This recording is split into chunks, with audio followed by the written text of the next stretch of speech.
Sam, it was a 1-1 draw in the end to Hartlepool United, but could that be a really important point when the dust settles? Yeah, really proud of the boys for the performance, just as proud as any other this season to come to here.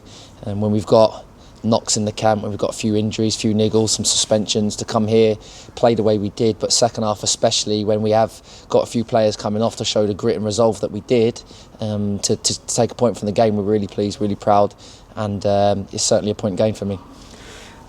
It was obviously a really fast opening to the game, but just how good was Nathan Shakuna's finish to bring us level? Unbelievable, and again it probably shows the spirit of this group, going down after 2 minutes. I say we started well, it was only 2 minutes, but we was very front-footed from the kick-off, and probably just, body shapes and expecting that ball in behind. We've gone 1-0 down, which was disappointing, but the way the boys have reacted in general it's been fantastic.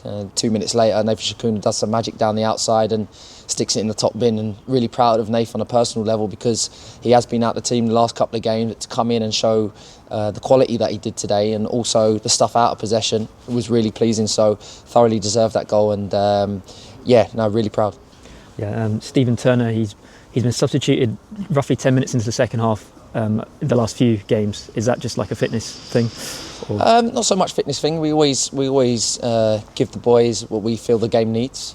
And we had the conversation with Dylan Kadji on Thursday evening that he was going to be the energiser in the second half, to come on and solidify things up out of possession, because he's been fantastic at doing so. Turner, he put in a performance in the first half well above his years, and he's still learning, he's still developing as a young player, his first loan in senior football, so we have to praise that. Dylan Kadji's come in, and I think the last few games for Dylan, obviously the Southend game, he was immense, and missed Yeovil through suspension, but then came in against Braintree and was excellent, got the assist for Dan and Kruma's goal, and comes on again today, and he shows a real grittiness about him.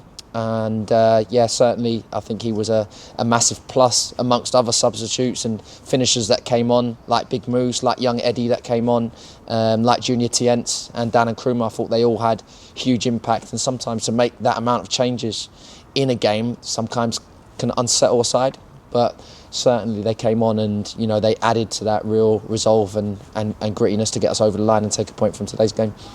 Yeah, and another one of those substitutions as well, Dan and Kruma, he didn't score today, but just his pace that he brings, is that a really good option to have? Yeah, it's massive, and a huge credit must go to Michael Obiero, who's been outstanding for us the last couple of months. He's been a real standout, and for me one of the best strikers in this division. He's been excellent, and he's run himself into the ground, and sometimes it's not always easy in the way that we ask these boys to play. We always say defend with 11. So at times you'll see Meeks, really working his socks off, getting behind the ball, and he's making doggies and trying to stop the switch of play.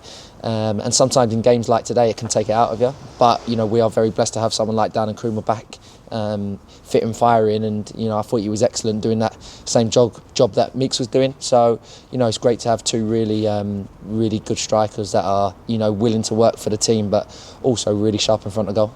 Yeah, and sadly, just before we started recording, you told me that Dante Baptiste had been on the end of abuse of a racial nature as well. What can you tell us about that? Yeah, it was an incident that happened after the game, and really disappointing, because there's some really good people at this football club, and I hope that the person that put the abuse to Dante gets a punishment he deserves, because that deserves no place in this game or here. So it's disgusting really that stuff like that is still going on, but Dante's very mature about the situation. Referees reported it, but we move on, and the boys are very together in every moment. So even in the change room there, this group of players, they're so spirited and so together. It's so pleasing to see, and we've just got to keep it going, but no room for that in football. Thanks for your time, Sam. Thank you, mate.